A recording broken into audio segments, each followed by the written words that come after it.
This week we're talking about the events of Holy Week, the events that led up to Jesus' death on the cross. Where we left off, Jesus had been taken to stand trial before a man named Caiaphas, the high priest, and the Jewish ruling council. Very first thing in the morning, they decided that he was guilty and officially condemned him as being worthy of death. But here's where things got a little bit tricky for those Jewish leaders.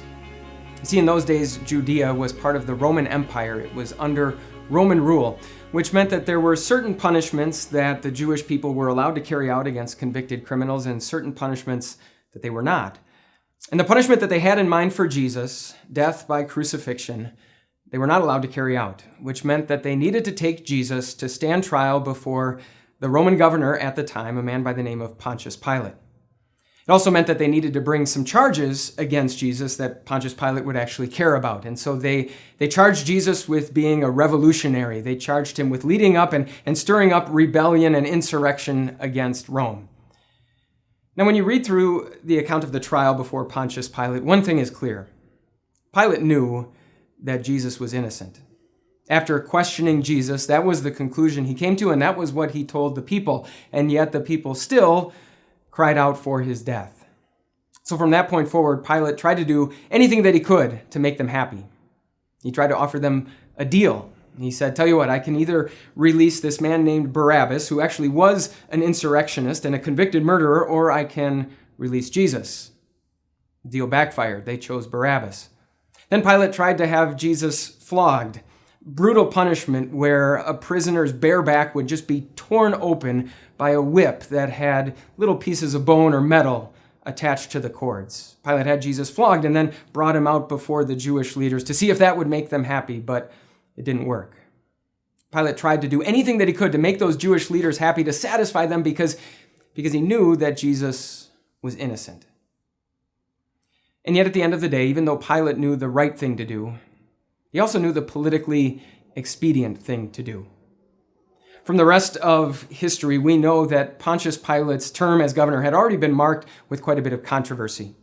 There was a long history of attempted rebellion and dissatisfaction on the part of the Jewish people against the Roman rule. And already during Pilate's term as governor, on two separate occasions, he had sort of provoked the Jewish people and stirred up that rebellious spirit. And so Pilate knew that he was down to his very last strike. So even though he knew the right thing to do, he was going to be willing to do whatever it was that made those Jewish leaders happy. And so sure enough, he handed Jesus over to be crucified. And we might look at Pilate's behavior and just shake our heads in disgust. I mean, how could anyone be so spineless? How could anyone be so gutless so as to not do the right thing? And yet remember those two things that we're supposed to keep in mind this week. Everything that Jesus went through, he went through willingly. And everything Jesus went through, he went through for you. See, there have been plenty of times, I'm sure, where we too have been spineless in the face of temptation, where we have done what is expedient instead of doing what is right. And so thankfully, what Pontius Pilate had concluded about Jesus was absolutely correct, only even far more than he knew. Jesus wasn't simply innocent of the charges that were brought against him. Jesus was innocent, period. And so all the things that Jesus was about to suffer, he was about to suffer innocently. Not for anything he had done, but for everything we had done. Right before handing Jesus over to be crucified, Pilate had this bowl of water, and he sort of symbolically washed his hands with that water to say that he was washing his hands from the guilt of Jesus' death. Of course, what a foolish thing to think that would actually work. All the water in the world could not cleanse Pilate of his guilt, his responsibility in Jesus' crucifixion, just like all the water in all the oceans of the world could not cleanse us of our sin.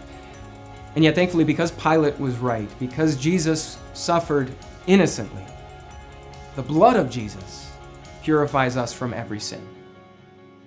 Thanks so much for watching this video. If you're often on the go and don't have time to watch, but you have time to listen, click here, and you can get the audio version right to a podcast so you can still stay connected to Jesus.